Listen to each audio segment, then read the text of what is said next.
صفد کی فتح پر مسلمانوں نے سلطان بیبرس کو عماد الدین اور سکندر زماں کے خطبات دیے، اور مشہور مورخ فلپ کے مطابق آج بھی صفد کی فصیل پر ایک کتبہ موجود ہے جس پر لکھا ہوا ہے: سکندر زماں عماد الدین۔ صفد کو فتح کرنے کے بعد سلطان نے رفاع عامہ کا ایک بہترین کام سر انجام دیا۔ اس نے وہاں دریائے اردن پر ایک عظیم الشان پل تعمیر کروایا۔ اس پل کی تعمیر کے بعد وہاں بھی سلطان نے ایک کتبہ نصب کروا دیا تھا۔ مورخین لکھتے ہیں کیونکہ آنے والے دور میں دریائے اردن نے اپنا رخ تبدیل کر لیا تھا، تاہم سلطان بیبرس کا بنایا ہوا پل آج بھی موجود ہے، لیکن اب یہ خشکی پر آ گیا ہے۔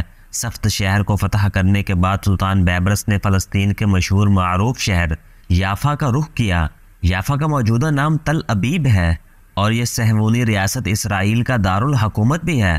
سلطان قاہرہ سے اپنے لشکر کے ساتھ نکلا اور سیدھا اس نے یافا کا رخ کیا۔ ان دنوں یافا صلیبیوں کا ایک بہت بڑا مرکز شمار کیا جاتا تھا، لہٰذا انہوں نے جان توڑ کر سلطان بیبرس کا مقابلہ کیا۔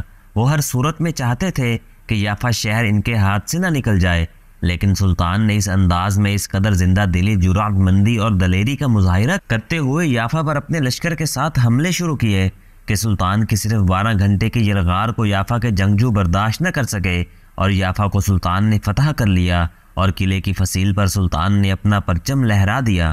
یافا کو فتح کرنے کے بعد سلطان نے اپنے لشکر کے ساتھ ایک انتہائی اہم قلعے سقیف ارنون کا رخ کیا۔ یہ شہر اور قلعہ دمشق اور ساحل سمندر کے درمیان واقع ہے اور مانیال شہر سے نزدیک پڑتا ہے۔ ارنون ایک شخص کا نام تھا جس نے یہ آباد کیا تھا، لہٰذا اس کے نام پر یہ سقیف ارنون کہلاتا ہے۔ یہ انتہا درجہ کا مستحکم قلعہ تھا۔ ایک بلند کوہستانی سلسلے کے اوپر واقع ہونے کی وجہ سے اس کے استحکام میں واقعی مزید اضافہ ہوا تھا۔ یہ قلعہ سور اور سیدہ شہر کے ساحلی علاقے کو ابقاد اور دمشق سے ملانے والے جنوبی درے کے قریب واقع تھا۔ اس قلعے کی اہمیت اس بنا پر بھی تھی کہ یہ جنگجو ٹیمپلرز کا مرکز تھا اور انہوں نے یہاں اتنی عسکری طاقت اور قوت جمع کر رکھی تھی کہ 2 وجہ سے اسے ناقابل تسخیر خیال کیا جاتا تھا۔ پہلی وجہ یہ کہ یہ انتہائی بلندی پر واقع تھا اور دوسری وجہ اس کے ناقابل تسخیر ہونے کی یہ تھی کہ یہ ٹیمپلرز کا مرکزی شہر تھا اور یہاں انہوں نے اپنی ساری قوت جمع کر رکھی تھی۔ یہ قلعہ ایک عمودی چٹان پر بنایا گیا تھا۔ دریائے لیتانی سے اس کی بلندی 1500 فٹ اور سطح سمندر سے یہ 2199 فٹ بلند تھا۔ اس کی فصیل کا ایک حصہ پتھروں کی چنائی سے اور دوسرا حصہ چٹانیں تراش کر بنایا گیا تھا اور ان چٹانوں کی وجہ سے اس کے استحکام میں زبردست اضافہ ہوا تھا۔ کہتے ہیں اس قلعے کا مجموعی رقبہ لگ بھگ 490 مربع گز تھا۔ اس کی فصیل کی چوڑائی 99 فیٹ، فصیل کی بلندی 57 فیٹ اور کہیں فصیل کی بلندی 78 فیٹ کے لگ بھگ بھی تھی۔ اس قلعے کے جنوب اور مغربی حصے کی طرف ایک انتہائی مضبوط اور مستحکم خندق بھی تھی جو ٹھوس چٹانوں کو کاٹ کر بنائی گئی تھی۔ یہ خندق کہیں سے 48 فٹ گہری تھی اور کہیں سے اس کی گہرائی 144 فیٹ کے لگ بھگ بھی تھی۔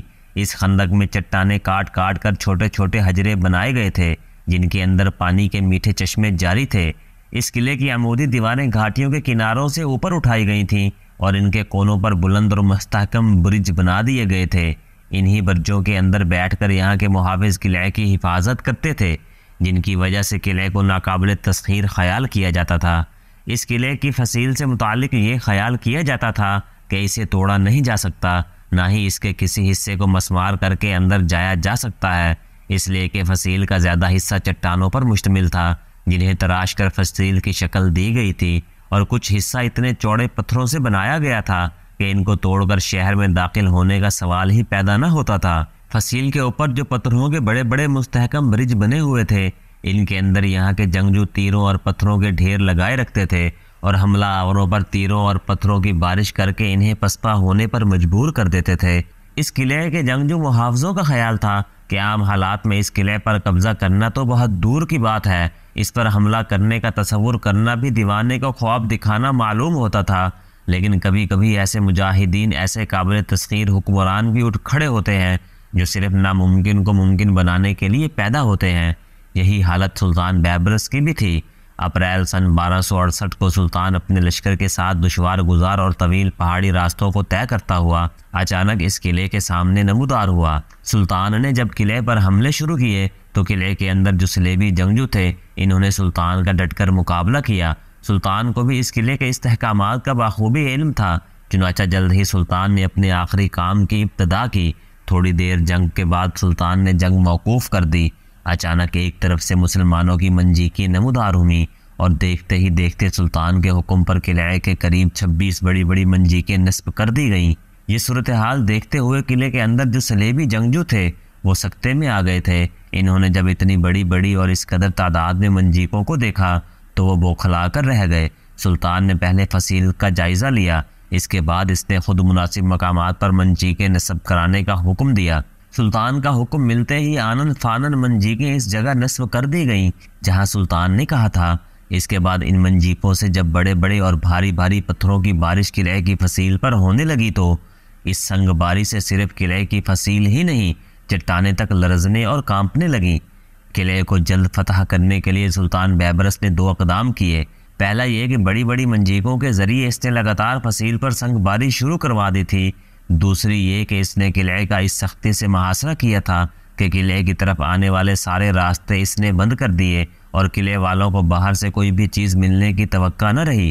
سلطان کے ان 2 اقدامات کے نتیجے میں آہستہ آہستہ قلعے کے جنگجوؤں کی قوت مدافعت ختم ہوتی چلی گئی۔ اس کے بعد وہ گھبرا اٹھے۔ ان میں سے کچھ تو پہلے ہی سلطان کے تیز اور جان لیوا حملوں کے باعث مارے جا چکے تھے۔ باقی انہیں جب دیکھا کہ اگر ان کے ساتھی اس طرح مرتے رہے تو ایک دن قلعہ ان سے خالی ہو جائے گا، لہٰذا وہ پشتی حصے کی طرف بھاگے۔ پشتی حصے کی طرف ساحل تھا اور وہاں سے اپنی جانیں بچا کر وہ بھاگ نکلے۔